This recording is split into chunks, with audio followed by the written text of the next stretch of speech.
Morning good morning everybody. Maharaja Surajmal PG महाविद्यालय अजयपुरा की online classes में आप सभी का स्वागत है। मैं मोहसिन खान हर बार की तरह इस बार भी आप सभी के सामने मध्यकालीन भारत का इतिहास BA सेकेंड ईयर का फर्स्ट पेपर आप सभी के सामने लेकर आया हूँ। आज का जो टॉपिक हमारे सामने है वह शेरशाह सूरी, मध्यकालीन इतिहास की एक महानतम शख्सियतों में से एक मानी जाती है शेरशाह सूरी। आइए आज हम शेरशाह सूरी की राजनीतिक उपलब्धियों का विस्तार से वर्णन, विस्तार से चर्चा आप सभी के सामने करेंगे। तो सबसे पहले हम शेरशाह के प्रारंभिक जीवन के बारे में जानते हैं। शेरशाह का प्रारंभिक जीवन, जैसा कि आप सभी को मालूम है, पानीपत के प्रथम युद्ध 1526 में जब बाबर ने लोधी वंश को हटाकर इब्राहिम लोधी को पराजित करके भारत में मुगल सत्ता की स्थापना की थी,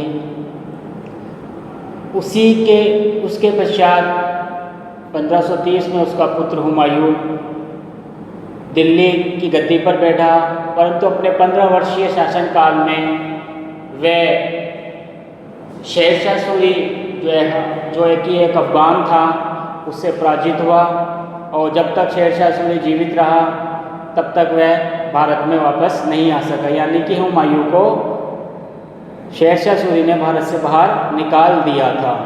इस प्रकार से आज हम शेरशाह सूरी के बारे में जानेंगे। देखो, शेरशाह सूरी को उसकी राजनीतिक उपलब्धियों के साथ साथ उसकी जो शासन व्यवस्था है ना, या उसके द्वारा जो बनाया गया संगठन है, प्रशासनिक संगठन है, उसके लिए भी उसको जाना जाता है। लेकिन आज हम अभी आपके सामने केवल उसकी राजनीतिक उपलब्धियां का अध्ययन करेंगे। तो आइए हम शेरशाह के प्रारंभिक जीवन के बारे में जानते हैं। शेरशाह के जो दादा थे इब्राहिम खां, वह पेशावर के रौर प्रदेश था, वहाँ से निकलकर हरियाणा की तरफ आए। उस समय बहलोल लोधी का शासन था। बहलोल लोधी के शासनकाल में भारत आए और हरियाणा के बरगाला के आसपास वे यहाँ पर बस गए। इनका जो पुत्र था हसन खां, उसी का बेटा शेरशाह था, जिसका बचपन का नाम फरीद था। फरीद उसका नाम था। शेरशाह का बचपन का नाम क्या था? फरीद। अब चूँकि शेरशाह के जन्म को लेकर थोड़ा इतिहासकारों में काफ़ी विवाद है, तो जन्म तिथि और स्थान को लेकर विवाद का जो कारण है, उसमें एक वजह ये रही है कि डॉक्टर जो कानून गो है, जिन्होंने शेरशाह के ऊपर काफ़ी रिसर्च किया है और उन्होंने शेरशाह के ऊपर काफ़ी जानकारी भी प्रदान की है, अब्बास खां सरवानी के ग्रंथ के आधार पर, उनका मानना है कि शेरशाह का जन्म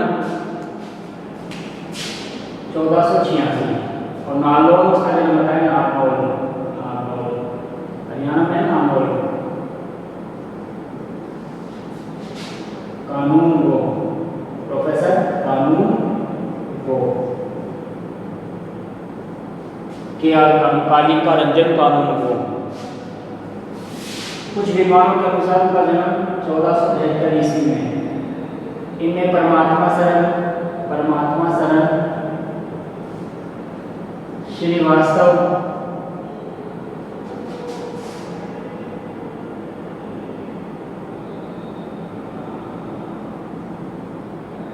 त्रिपाठी,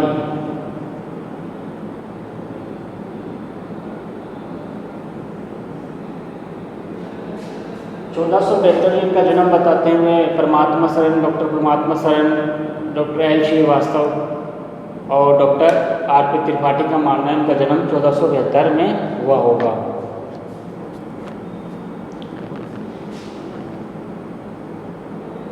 जन्म की तिथि कुछ भी रही हो, लेकिन हम शेरशाह की जो उपलब्धियां हैं उनके बारे में हम आज जानेंगे।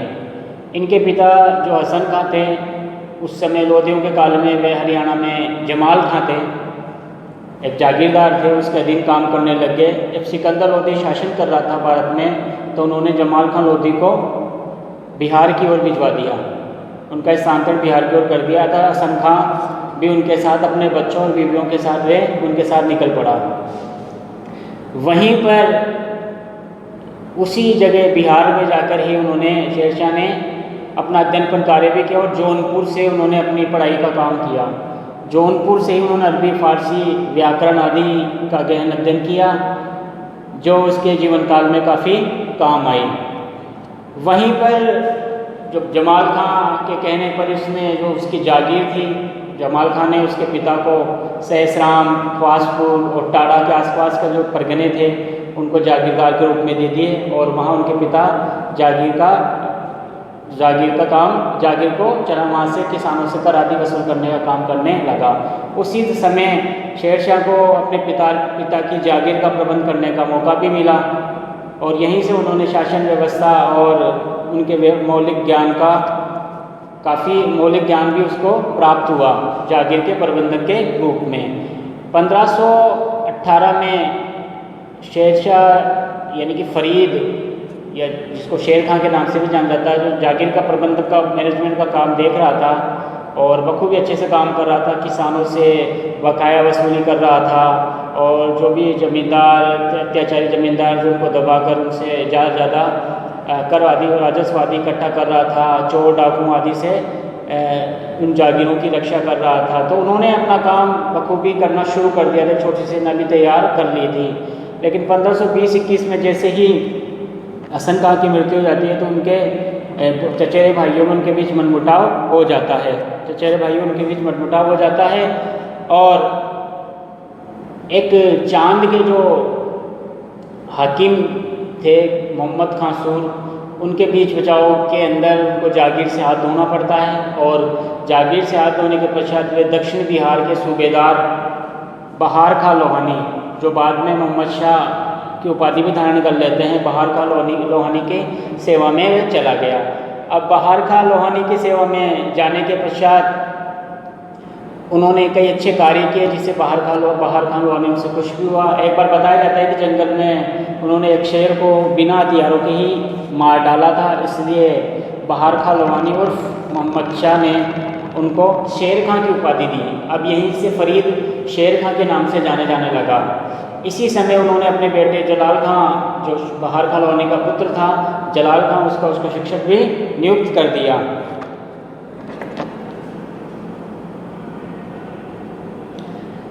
अब चूंकि शेरशाह अपने पिता की जो जागीर थी उसको वापस लेने के लिए लालायित था, चाहता था कि जागीर का प्रबंध उसी के हाथ में रहे, इसलिए उसने बहार खां लोहानी से भी मदद की पेशकश की। और जो चांद का जो हाकिम था, गवर्नर, जो चैनपुर के आसपास का इलाका था, वहाँ के जो मोहम्मद खां सूर थे, उन्होंने चूँकि वो उनके भाई सुलेमान का जो पक्ष ले रहे थे, जो फरीद यानी कि शेर खां के भाई थे, और उसी के बीच बचाव में उनको उस जागीर से वापस हाथ धोना पड़ा। उनकी जागीर से कोई उम्मीद नहीं पड़ी और यहाँ तक कि उन्होंने सुल्तान इब्राहिम लोदी से भी काफ़ी पेशकश की कि वो जागीर उनको मिल जाए, लेकिन सुल्तान इब्राहिम लोदी ने इस समय कोई ध्यान नहीं दिया। अतः वो जागीर के क्षेत्र को छोड़कर मुग़लों के पास मुग़लों की सेवा में चला गया, यानी कि शेर खां मुग़लों की सेवा में चला गया। लगभग 2 वर्ष तक शेर खां ने मुग़लों की सेवा की और बाबर का काफ़ी साथ भी दिया। बाबर ने जब बिहार की ओर आक्रमण किए अफ़गानों को पराजित करने के लिए, चूँकि अफ़गान अभी भी जीवित थे उधर और वो मुग़ल सत्ता के लिए खतरा उत्पन्न कर सकते थे, इसलिए उन्होंने वहाँ पर आक्रमण किया, जिसमें शेर खां ने उनकी काफ़ी मदद की। और यहाँ तक कि जो चांद का जो गवर्नर था मोहम्मद खां, उसको भी मुग़लों ने पराजित कर दिया। परंतु शेर खां ने यहाँ थोड़ा सा कूटनीति काम लिया और उनकी जो चांद की जागीर थी, चांद की जो जमींदारी थी, वो वापस मोहम्मद खां को दिलवा दी। तो मोहम्मद खां अब शेर खां के पक्ष में हो गया। इस तरह से शेर खां ने लगभग 2 वर्ष तक मुग़ल सेवा में काम किया और मुग़लों की जो शासन व्यवस्था है, उनका सैनिक संगठन है, उनकी कमजोरियों को अच्छे से जान लिया था। और उन्होंने ये भी जान लिया था कि किस प्रकार मुग़ल अफ़गानों और अन्य जातियों का किस तरह से अपमान करते हैं, उनका बदला भी वह आने वाले समय में लेना चाहता था। तो मुग़ल सेवा से शेर खां को काफ़ी कुछ सीखने को मिला। अब मुग़लों की सेवा छोड़कर वापस वे बिहार, दक्षिणी बिहार, जहाँ का जो सूबेदार था बहार खान लोहानी, उन्होंने मोहम्मद शाह की उपाधि धारण कर ली थी, क्योंकि उसको डर था कि जो इब्राहिम लोदी का भाई है महमूद लोदी, वह उस क्षेत्र पर अधिकार करना चाहता था और स्वयं अफगानों का नेतृत्व करना चाहता था। इससे पहले बहार खान लोहानी भी चाहता था कि अफगानों का नेतृत्व वो करे, इसलिए उसने मोहम्मद शाह की उपाधि धारण कर ली और स्वयं को सुल्तान घोषित कर दिया। वहाँ पर शेर खां पुणे पहुँचा और उनकी सेवा में वापस हाजिर हुआ, और बहार खान लोहानी ने, जो मोहम्मद शाह के नाम से जाना जाता है, उन्होंने शेर खां को अपने बेटे का संरक्षक नियुक्त कर दिया, और शिक्षक के रूप में उनका साथ दिया। इसी समय मोहम्मद खां की भी मृत्यु हो गई। अब मृत्यु के बाद उनकी जो पत्नी थी विधवा, और जो कम आयु का उनका बेटा था, शिशु अवस्था में ही था, ज़्यादा उम्र नहीं थी उनकी, जलाल खां, उनका संरक्षक वह बन गया। इसी समय जो दक्षिण बिहार के जो बहुत सारे सरदार थे, नौहानी सरदार, लोहानी, पठान सरदार, वे शेर खां की जो महत्वाकांक्षा है उससे परिचित हो चुके थे। अतः उन्होंने क्या किया, बंगाल के जो शासक थे तत्कालीन नुसरत खां, बंगाल का उसका तत्कालीन शासक कौन था, नुसरत खां, उससे शेर खां के विरुद्ध सहायता मांगी। अतः बंगाल के शासक नुसरत खां ने बिहार पर आक्रमण किया, परंतु शेर खां इस समय तक अपनी एक सेना को संगठित कर चुका था जो इसी के प्रति वफादार है। उन्होंने नुसरत खां को पराजित कर दिया। इस प्रकार से शेर खां ने एक तरह से दक्षिण बिहार पर एक तरह से पूरी तरह से सारा कुछ उसने हस्तगत कर लिया और बिहार के डिप्टी गवर्नर के रूप में वह काम करने लगा। एक तरह से शासन सत्ता बिहार की उसी के हाथ में आ गई। इसी समय प्रारंभिक जीवन के बारे में बता रहा था और प्रारंभिक सफलताएं हैं तो मैं आपको चर्चा में कर रहा हूँ। प्रारंभिक सफलताएं हैं उनकी, जिसमें उन्होंने बिहार के डिप्टी गवर्नर के रूप में चुनाव पर अधिकार, अगला काम क्या किया उसने, चुनार पर अधिकार। चुनार का दुर्ग उस समय काफ़ी महत्वपूर्ण दुर्ग माना जाता था और यहाँ पर जो दुर्ग रक्षक था, किलेदार था, वो ताज खां सारंगवानी था। ताज खां सारंगवानी, सिकंदर लोदी के समय में सिकंदर लोदी ने ताज खां सारंगवानी को चुनार का किलेदार नियुक्त किया था, परंतु सिकंदर लोदी की मौत के पश्चात जब इब्राहिम लोदी का शासन हुआ तो ताज खां ने अपने आप को स्वतंत्र कर लिया था। लेकिन बाबर के समय जब बाबर ने उधर आक्रमण किया तो बाबर की उसने अधीनता स्वीकार कर ली, बाबर ने उसकी अधीनता स्वीकार कर ली। इसी समय ताज खां के एक बड़े बेटे ने ताज खां की हत्या कर दी और ताज खां की जो विधवा लाड मलिका ने शेर खां से आग्रह किया कि आप चुनार के दुर्ग पर आक्रमण कर दीजिए और दुर्ग को अपने अधीन ले लीजिए। तो शेर खां ने इसका मौके का फ़ायदा उठाया और दुर्ग पर आक्रमण करके चुनार के दुर्ग पर अधिकार कर लिया और जो ताज खां की विधवा लाड मलिका थी उससे विवाह भी कर लिया। इस प्रकार से शेर खां को चुनार का दुर्ग भी मिला और चुनार के दुर्ग के साथ उसको काफ़ी धन दौलत भी प्राप्त हुआ, जिससे उसको आने वाले समय में जो राजनीतिक महत्वाकांक्षाएं थी उसको उससे पूरा किया। अब चूंकि मुगल सम्राट इस समय हुमायूं था, जब ये सूचना हुमायूं तक पहुंची तो हुमायूं इससे काफ़ी क्रोधित भी हुआ और हुमायूं ने चुनार का दुर्ग लेने के लिए 1532-33 में एक सेना लेकर कूच किया। 1533 ईस्वी के आसपास ने चुनार के दुर्ग की घेराबंदी कर ली। शेर खां ने मौके का थोड़ा सा फ़ायदा देखा और अपने बेटे को जलाल खां को दुर्ग की घेराबंदी को छोड़कर स्वयं बरकुंडा की ओर निकल गया, यानी बंगाल की तरफ वो जाने लगा। इसी तरह से काफ़ी महीनों की घेराबंदी के पश्चात शेर खां ने हुमायूं को सूचना मिली, जब चुनार के दुर्ग की घेराबंदी 1533 में हुमायूं कर रहा था तो उनको सूचना मिली कि गुजरात का जो शासक है बहादुर शाह वह चित्तौड़ पर आक्रमण कर रहा है और उसका अगला टारगेट दिल्ली भी हो सकता है। इसलिए हुमायूं वापस जाने के लिए आतुर हुआ और हुमायूं ने थोड़ा सा मौका देखा, उसने शेर खां से संधि की पेशकश की। शेर खां ने उससे संधि कर ली। 1533 में शेर खां और हुमायूं के मध्य संधि हो गई। चुनार का दुर्ग जो था वह शेर खां के पास रह गया और शेर खान ने इस एवज में अपने बेटे कुतुब खान को 500 अफगान सैनिकों के साथ हुमायूं की सेवा में भेज दिया। इस प्रकार से हुमायूं का थोड़ा सा उसने हुमायूं के संकट को टाला, यानी कि शेर खान का हुमायूं से संघर्ष।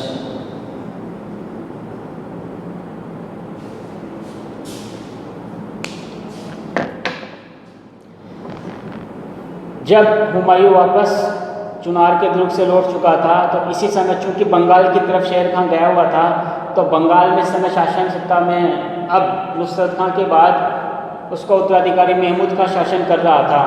अतः शेर खान ने एक शक्तिशाली सेना के साथ उससे संघर्ष किया। क्योंकि शेर खान के कई विद्रोही लोग बंगाल में आश्रय लिए हुए थे, अतः महमूद खान को उन्होंने उद्वेलित किया कि आप युद्ध करिए। तो सूरजगढ़ में दोनों के मध्य भीषण युद्ध हुआ, जिसमें महमूद खान पराजित हुआ और शेर खान ने गौड़ जो बंगाल की राजधानी थी उस पर घेराबंदी, गौड़ के किले की घेराबंदी शुरू कर दी।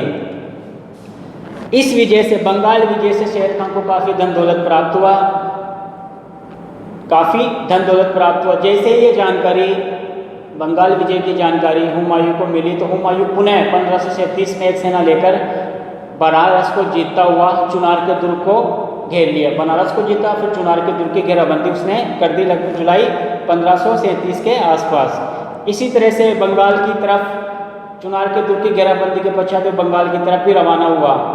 अब चूंकि शेर खान समझता था कि हुमायूं मेरे मुद्दे हमारे मुद्दे संधि भी हो चुकी है और मैंने उनको कुछ बिगाड़ा भी नहीं है, तो हुमायूं बंगाल की तरफ क्यों आ रहा है। अतः लगभग 6 महीने की घेराबंदी के पश्चात हुमायूं, ये 6 महीने की जो घेराबंदी की हुमायूं ने चुनार के दुर्ग की, उसमें आपको काफ़ी समय व्यतीत कर दिया हुमायूं ने। और इसी 6 महीने के दौरान शेर खान ने गौड़ को भी जीत लिया और वहाँ से काफ़ी जो धन दौलत प्राप्त किया था उसे वहाँ का राजकोष निकालकर रोहतासगढ़ का एक दुर्ग है वहाँ पर वो ले गया सही सलामत। इस प्रकार से जब हुमायूं बंगाल पहुँचा तो उससे पहले शेर खान वहाँ से निकल चुका था और हुमायूं को बंगाल में इतना कुछ नहीं मिला और बंगाल पर हुमायूं ने वैसे आसानी से अधिकार कर लिया, क्योंकि शेर खान की सेना ने उसको आसानी से छोड़ दिया। जितनी भी धन दौलत उसको चाहिए थी वह रोहतासगढ़ के दुर्ग पर ले गया। रोहतासगढ़ का दुर्ग एक हिंदू राजपूत के अधिकार में था। शेर खान का मित्र भी था, लेकिन शेर खान को जब जरूरत हुई तो वहाँ पर चालाकी से उसने रोहतासगढ़ के दुर्ग पर अधिकार कर लिया और सारी अपनी धन दौलत उस दुर्ग में ले गया ताकि मुगलों से उसको बचाया जा सके। इस प्रकार से बंगाल पर तो हुमायूं का अधिकार हो चुका था, लेकिन हुमायूं को वहाँ से इतना कुछ मिला नहीं। इसी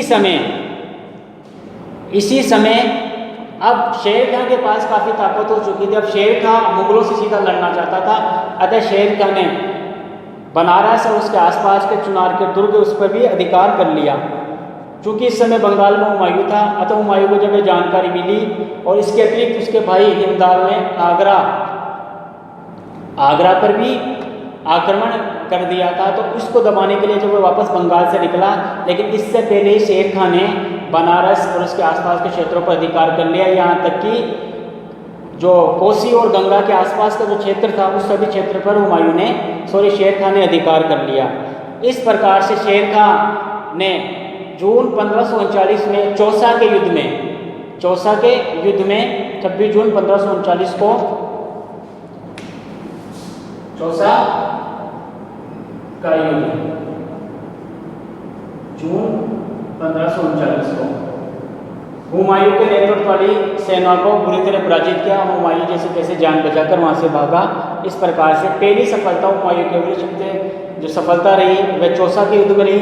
इसके पश्चात शेर खान यही हार नहीं माना और शेर खान ने निरंतर हुमायूं की सेना का पीछा किया। इसी तरह हुमायूं भी अब थोड़ी सी अपनी सेना को संगठित करके 1540 में कन्नौज या बिलग्राम का युद्ध, कन्नौज अथवा बिलग्राम का युद्ध लड़ा गया, जो कि हुमायूं के लिए अब तक का सबसे खतरनाक युद्ध कह सकते हैं। इस बिलग्राम और कन्नौज के युद्ध में हुमायूं मुगल सेना के नेतृत्व में पूरी तरह से पराजित हुआ और शेर खान ने बिलग्राम और कन्नौज के युद्ध को आसानी से जीत लिया। इस युद्ध के पश्चात शेर खान ने राज्याभिषेक किया अपना और शहंशाह की उपाधि धारण की। हालांकि कुछ इतिहासकारों का मानना है कि चौसा के युद्ध के समय ही, चौसा विजय के पश्चात ही शेर खान ने शेरशाह की उपाधि धारण कर ली थी। परंतु डॉक्टर KR कानूनगो का मानना है कि चौसा युद्ध के पश्चात शेर खान को इतना समय नहीं मिला था, और शेर खान जैसा व्यक्ति चौसा युद्ध की विजय के पश्चात, जबकि हुमायूं अभी तक भारत में ही था, तो अपना समय व्यतीत राज्याभिषेक में नहीं कर सकता था, इसलिए उसने कन्नौज अथवा बिलग्राम के युद्ध के पश्चात ही 1540 में अपना विधिवत रूप से राज्याभिषेक करवाया, शेरशाह की पदवी धारण की, अपने नाम का खुतबा पढ़ाया और अपने नाम के सिक्के ढलवाए। इस प्रकार से हालांकि जो कन्नौज और बिलग्राम में शेरशाह हुमायूं की सेना जो पराजित हुई थी, उसका निरंतर पीछा किया गया, ख्वास खां के नेतृत्व में उसका निरंतर पीछा किया गया, जब तक कि वो भारत की सीमा से बाहर नहीं चला गया। इस प्रकार से हुमायूं ने मुगलों को भारत से बाहर खदेड़ दिया और द्वितीय अफगान साम्राज्य सूर राजवंश की नींव डाली और दिल्ली और आगरा पर अधिकार करके शेरशाह सूरी ने अपना शासन चलाया। इस प्रकार से हम कह सकते हैं कि शेरशाह की जो प्रारंभिक उपलब्धि थी, उसने कैसे हुमायूं को पराजित किया चौसा और कन्नौज के युद्ध में, और कैसे उसने बंगाल और चुनार के दुर्ग, रोहतासगढ़ के दुर्ग, बड़ी कूटनीति से सारा काम किया और फूट फूट कर कदम रखा ताकि मुगलों को देश से बाहर भगा सके। क्योंकि जिस प्रकार से बाबर ने अफगान यानी कि लोधी भी अफगान थे, उनको कैसे भारत से बाहर धकेला था, उनको पराजित करके उनकी सत्ता से बेदखल किया, तो शेर खान जैसा अफगान उस भूल को नहीं उस हार को नहीं पचा सकता था, इसलिए शेर खान ने उनको भारत से बाहर खदेड़ने का काम किया। अब अपने विजयी अभियान को जारी रखते हुए शेर खान ने सबसे पहले उत्तर पश्चिम की ओर जो सीमा थी उसको सुरक्षित करने का काम किया। तो सबसे पहले उसने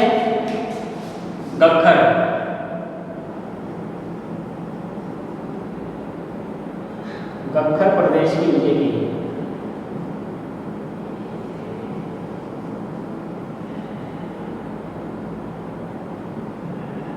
गख्खर प्रदेश की विजय, क्योंकि हुमायूं पराजित हो चुका था और दिल्ली पर शेरशाह का अधिकार हो चुका था, लेकिन अब शेरशाह बैठने वाला नहीं था, क्योंकि उसको भारत में जो आक्रमण हुआ करते थे उत्तर पश्चिम की ओर से काफ़ी हुआ करते थे, हुमायूं अभी जीवित था।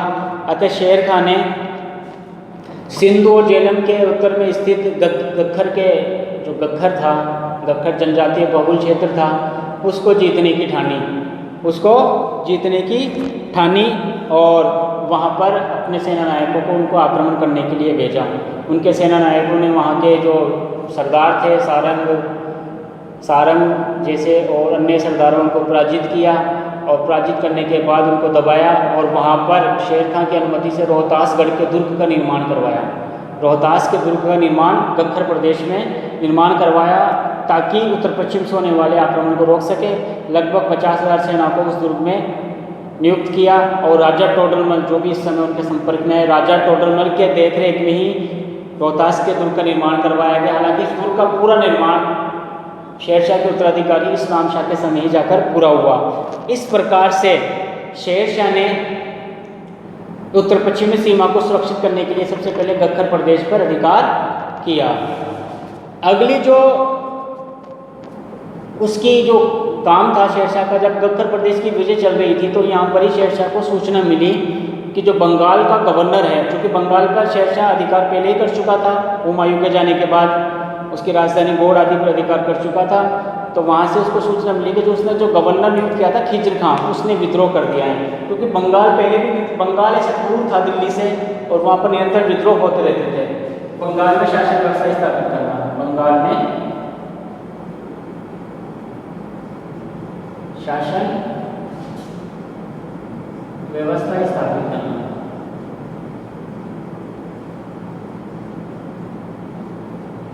जैसे ही गख्खर प्रदेश की विजय हुई, वहीं उसको सूचना मिल गई थी बंगाल का जो गवर्नर खिज्र खां, उसने विद्रोह कर दिया था।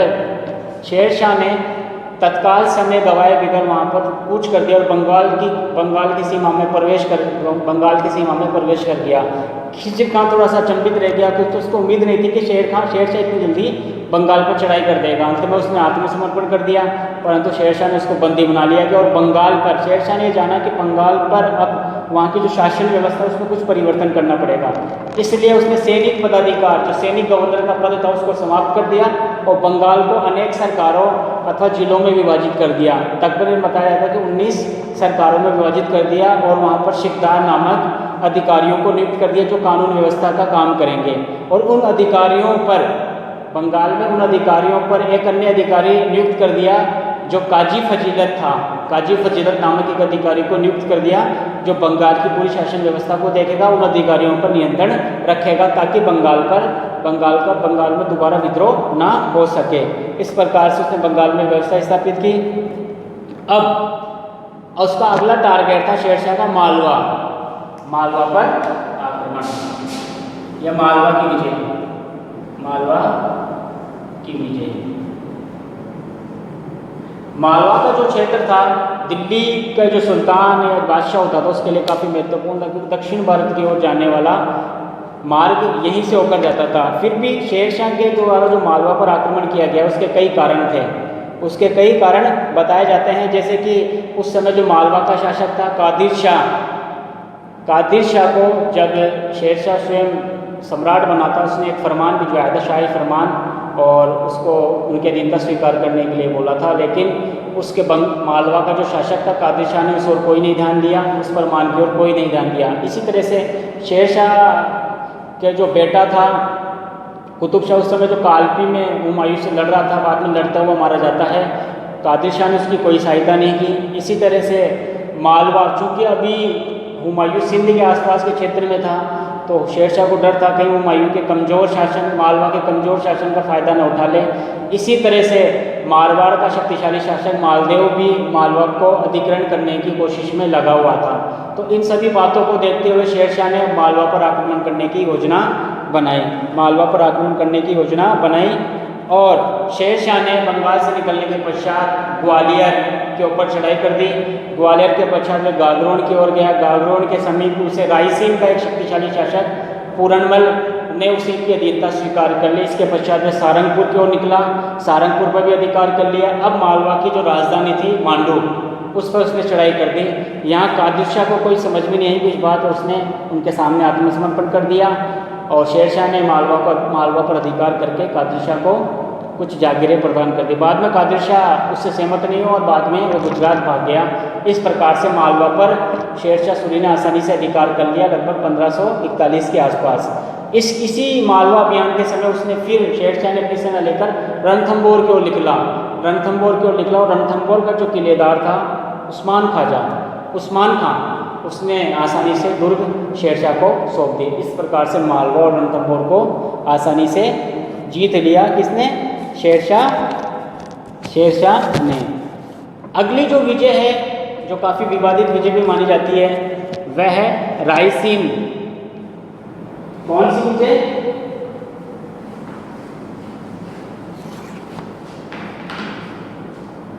रायसीन की विजय।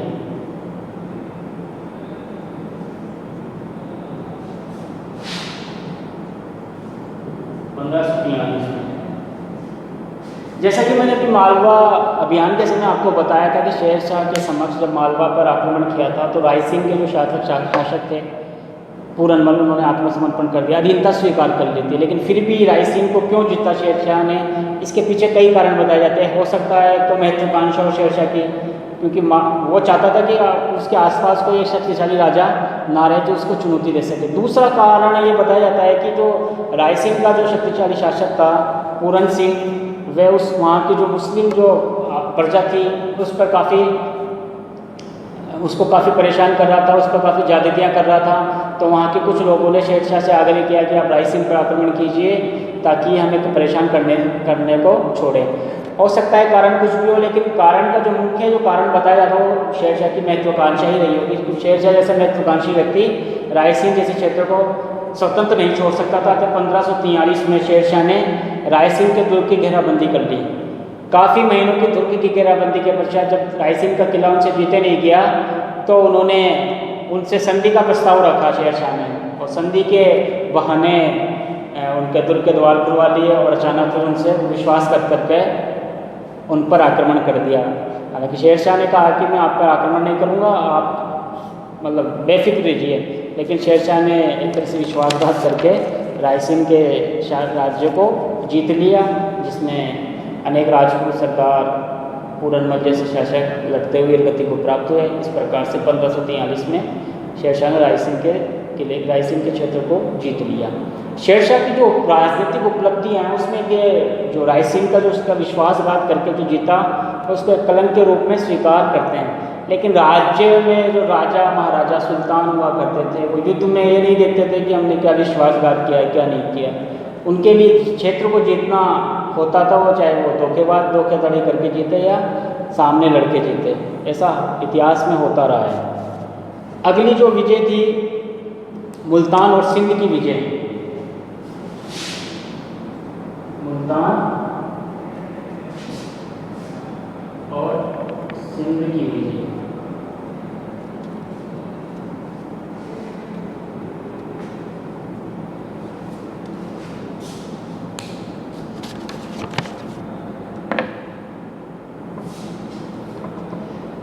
उत्तर पश्चिमी क्षेत्र जैसे कक्खर की विजय उन्होंने पहले ही कर चुके थे, लेकिन मुल्तान और उसके आसपास के क्षेत्रों में शेरशाह ने हैबत खां और ख्वास खां के नेतृत्व में, दोनों गवर्नरों के नेतृत्व में वहाँ पर शासन सत्ता स्थापित करने का उनको काम दिया। हालांकि दोनों के मध्य कुछ मनमुटाव हो गया था। बाद में हैबत खां के नेतृत्व में ही मुल्तान और सिंध विजय की गई।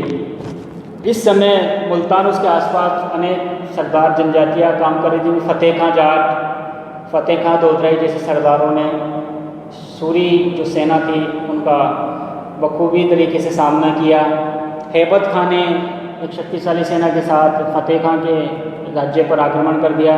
फतेह खां जाट वहाँ से अपना जान बचाकर अपने साथियों के साथ भगा और बख्तर के आसपास जो क्षेत्र था वहाँ उन्होंने जाकर शरण ली। इसी समय उनका एक जो साथी था सिद्धू बलोच, वह वहाँ से भाग चुका था और उसने फतेह खां दोदराई को सूचना दी कि इस प्रकार से सूरी सेनाओं ने उनके क्षेत्र पर आक्रमण कर दिया है। तो उन्होंने पूरी तैयारी के साथ अपनी स्त्री बच्चों को पीछे छोड़ाया, उनको मार डाला, क्योंकि अब उनको आर पार की लड़ाई करनी थी। इस प्रकार से दोनों सेनाओं के मध्य भीषण संघर्ष हुआ जिसमें सूरी सेनाओं को सफलता प्राप्त हुई। तो सबसे पहले उन्होंने मुल्तान को जीता, उसके बाद उन्होंने सिंध की ओर ध्यान दिया, क्योंकि सिंध का जो क्षेत्र था उनको डर था कि हुमायूं कहीं सिंध के आसपास, उन्होंने काफ़ी मदद की पेशकश कर रहा था और सिंध में जो बख्तर और सेवान के दुर्ग थे उनको वह जीतना चाहते थे ताकि सिंध की ओर से भी हुमायूं के मार्ग को पूरी तरीके से समाप्त किया जा सके। इस तरह से शेरशाह की सेनाओं ने पहले मुल्तान को जीता, फिर सिंध को जीतकर अपने अधीन कर लिया। अगली जो विजय हुई वह थी मारवाड़ की विजय। जो मारवाड़ का युद्ध, मारवाड़ संघर्ष, मारवाड़ की विजय 1543 में। अब मारवाड़ से संघर्ष क्यों हुआ शेरशाह के समय, तो दोनों की महत्वाकांक्षा तो अवश्य रही होगी। इस समय मारवाड़ का जो शासक है मालदेव, वे काफ़ी सैनिक पराक्रम में माहिर था, कुशल कूटनीति में माहिर था। उसने बीकानेर के राव कल्याणमल को पराजित करके उसके आधे से अधिक क्षेत्र को अधिकार में कर लिया था। इसी तरह से वह हुमायूं को सहायता देने के लिए पहले पेशकश कर चुका था, परंतु उस समय काफ़ी देर हो चुकी थी जब वह हुमायूं शेरशाह से पराजित होकर भारत से बाहर जा चुका था। तो ये सारी बातें शेरशाह को भी मालूम थी। इसी तरह से मालदेव और मालवा के मध्य भी संघर्ष चल रहा था।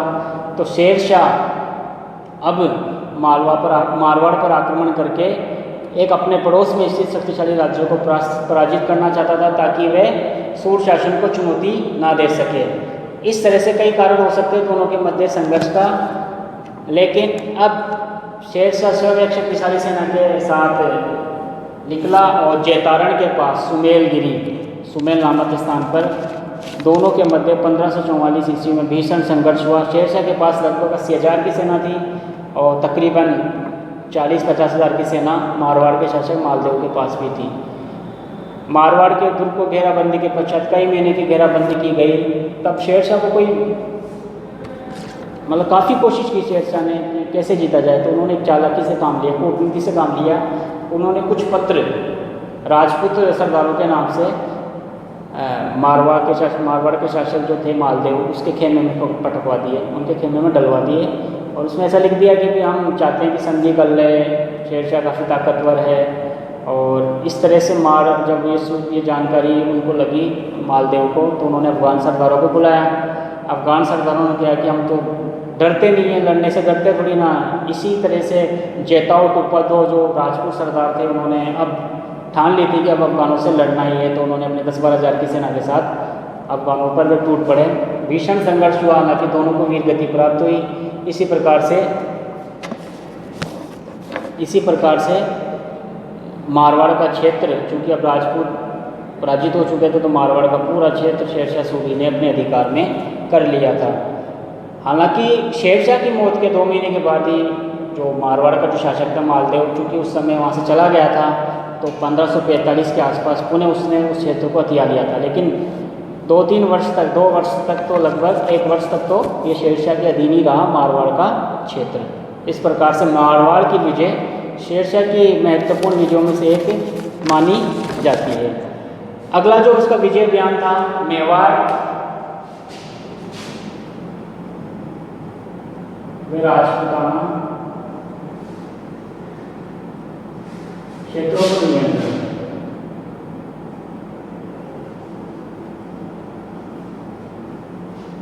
मारवाड़ विजय के पश्चात शेरशाह राजस्थान के अन्य क्षेत्रों को भी जीतना चाहता था। इस समय मेवाड़ का राज्य काफ़ी बड़ा राज्य माना जाता था। इस समय चूँकि सांगा के बाद बनवीर शासक बन चुका था, और बनवीर काफ़ी क्रूर शासक था, तो उस समय जो महाराणा उदय सिंह है उसको मारने की उसने बचपन में काफ़ी कोशिश की थी, लेकिन दाई पन्ना ने उसको बचा लिया था अपने पुत्र की जान देकर। फिर 1542 में जैसे तैसे करके बनवीर के स्थान पर महाराणा उदय सिंह मेवाड़ का शासक बन चुका था। 1544 में जब शेरशाह शक्तिशाली सेना के साथ मेवाड़ की ओर कूच किया, तब मेवाड़ के सरदारों के कहने पर सभी ने एक तरह से राय मशवरा किया कि हम अब इतने ताकतवर नहीं है कि शेरशाह जैसे व्यक्ति से संघर्ष कर सके। तो दोनों के मध्य मेवाड़ के शासक ने अपने राजपूत सरदारों की सहमति से अधीनता स्वीकार कर ली। इस प्रकार से मेवाड़ पर आसानी से शेरशाह का अधिकार होगा। इसी तरह से अन्य जो राजपूत सरदार थे, उनको भी राजपूत जो राज्य थे आसपास के, उनको भी जीत लिया। हालांकि इन क्षेत्रों को शेरशाह ने केवल अधीनता ही स्वीकार की। इन क्षेत्रों को अपने राज्य में उन्होंने मिलवाया नहीं। ये उनकी दूरदर्शी सोच थी, क्योंकि इतने बड़े क्षेत्र को दिल्ली के अधीन रखना आसानी से नहीं, वो भी राजपूत राज्यों को जो सालों से संघर्ष करते आ रहे थे। इस प्रकार से मेवाड़ की विजय उन्होंने की और राजपूताना के क्षेत्रों पर नियंत्रण स्थापित उन्होंने कर दिया। अंतिम जो बात करेंगे हम, अंतिम कालिंजर की विजय। कालिंजर की विजय ये 1545 में माना, ये अंतिम विजय थी शेरशाह की। इसके बाद इसी संघर्ष के दौरान उनकी मृत्यु भी हो जाती है। इस समय जो कालिंजर का जो शासक था वह कीरत सिंह था। शेरशाह ने उस पर आरोप लगाया कि जो वीरभान बघेला जो राजपूत सरदार था, वीरभान बघेला, उसको शरण दे रखी थी कि कालिंजर के शासक ने, कीरत सिंह ने। शेरशाह ने उससे कहा कि उनको सौंप दें, लेकिन कीरत सिंह ने बघेला सरदार को सौंपना मुनासिब नहीं समझा और शेरशाह को कहलवा दिया कि हम उसको आपके अधीन नहीं करेंगे। अतः नवंबर 1544 को शेरशाह ने एक शक्तिशाली सेना के साथ स्वयं कालिंजर की ओर कूच किया और कालिंजर के दुर्ग की घेराबंदी कर दी। दुर्ग काफ़ी सख्त था, आसानी से उसको तोड़ा नहीं जा सकता, तो बारूद के माध्यम से तोपों के माध्यम से उसको दुर्ग पर आक्रमण किए गए। काफ़ी ऊंचा बुर्ज बनाया गया, एक तरह से उसको उस पर आक्रमण किए गए, परंतु एक गोला बुर्ज के किले की दीवार से टकराकर पुनः जहाँ पर गोला बारूद रखे हुए थे वहाँ पर आके गिर गया और वहाँ पर विस्फोट हो गया। उस विस्फोट में शेरशाह बुरी तरह से जख्मी हो चुका था और मृत्यु की अवस्था में ही पड़ा हुआ था, लगभग मरने वाला था।